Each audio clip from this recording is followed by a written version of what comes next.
Welcome back. I want to share with you one of my favorite quotes from Brother Premomoy. And he used to tell the young monks over and over again, never be afraid to start over. It's a perfect quote, and I'd like to translate it for you a little bit and what it might mean for you and I in our meditations today. So let's get into it.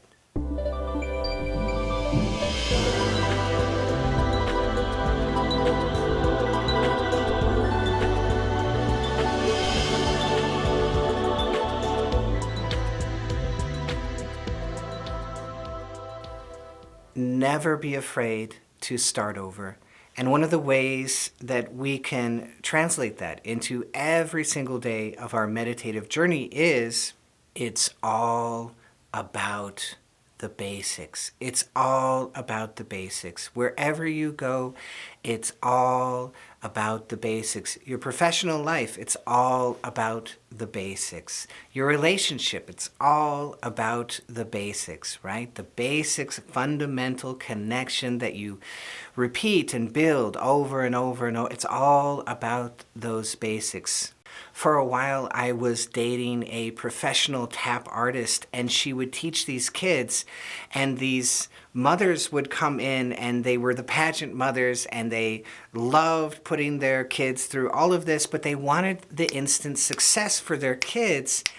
And sometimes the kids just weren't ready for the discipline that it really took to become a professional dance artist. And so all the teachers were basically rushing the kids through everything, and they never learned the fundamentals. And so they never became great. And so the whole process was short-changing these young, aspiring dance artists over and over and over again. And I see this all the time, that people look for the form and they forget the basics. They look for the outward signs of success, and they forget the basics. What are the basics in meditation? HRV resonance, sitting very still, noticing the 4 proofs, which is your parasympathetic system. That is your first success. That parasympathetic system deepens into the freeze response. What is the freeze response? Pratyahara. That is interiorization. Once you have the freeze, you have that. That is the whole crux of meditation. And what do we do along with this process of slowing down the body? Om japa through the chakras. What does that give you? It gives you a roll-up of consciousness back into the brain. What comes from that? All the experiences, all the other experiences that we might have along the way, they all will happen because we're doing that fundamental path. That's it. And if we can follow that pathway, HRV resonance, sitting very still, noticing the 4 proofs, getting into the freeze response eventually, noticing the tranquil breath in the freeze response, doing some Om Japa in the chakras, noticing the roll-up of consciousness. If you can do those fundamental, basic things, oh my God, are you a yogi? Oh my God, the success that you have. Very often I talk to a yogi and they don't come from these fundamentals. They don't understand those fundamentals. And they've found a few pieces of success here and there in their meditative journey. Wonderful. And yet they don't have any of those fundamentals. And so they're still looking for the candy bar and the flower along the path. They have no idea what the real path is. The real path is the fundamentals. All the flowers you see on the side of the road, they happen because you followed the actual path. And I just gave it to you. I gave you the most boiled down, concise, medically explained and efficient pathway of meditation on the entire planet. It blows my mind. This is everything I wanted 30 years ago.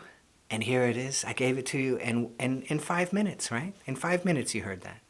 Blows my mind. So a lot of times yogis come from, they found some success somewhere along the line.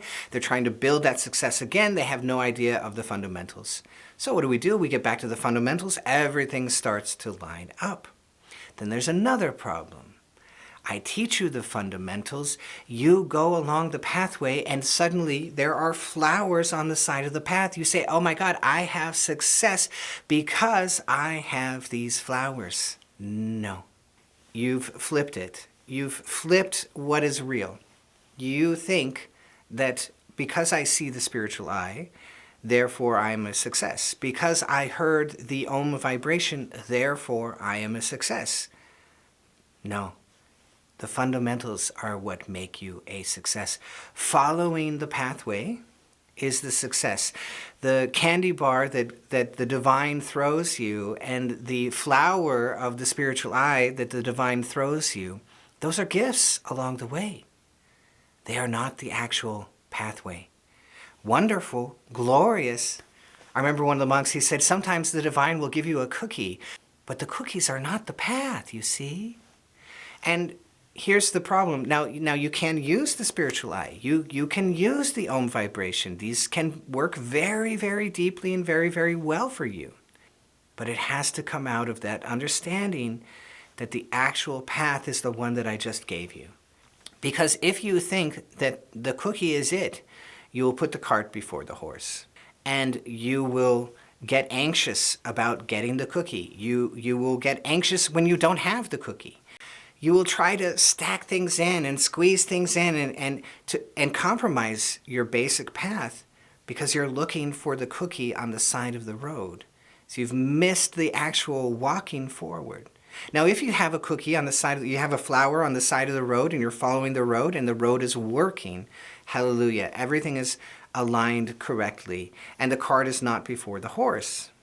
But if the gift of the spiritual eye, or the gift of this experience, or the gift of that experience, if that is uppermost for you, then you've lost sight of the path.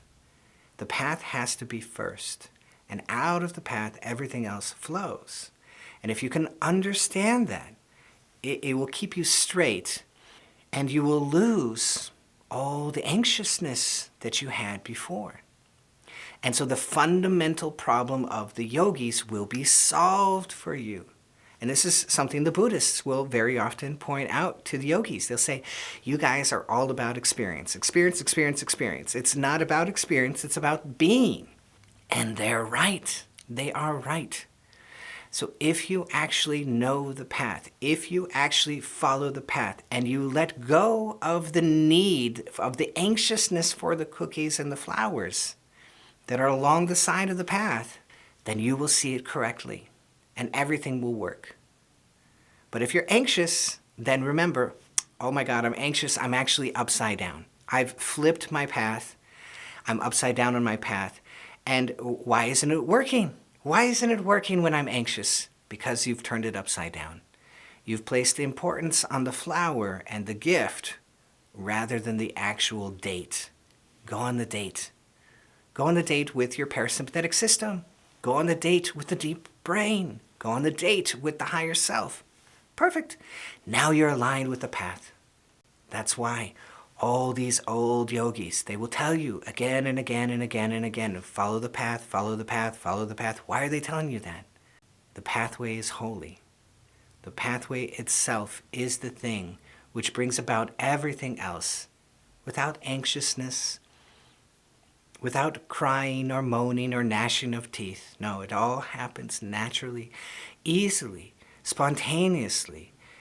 And an experience comes and an experience goes and you don't care so much. You're grateful, but you don't actually put it in front of the horse.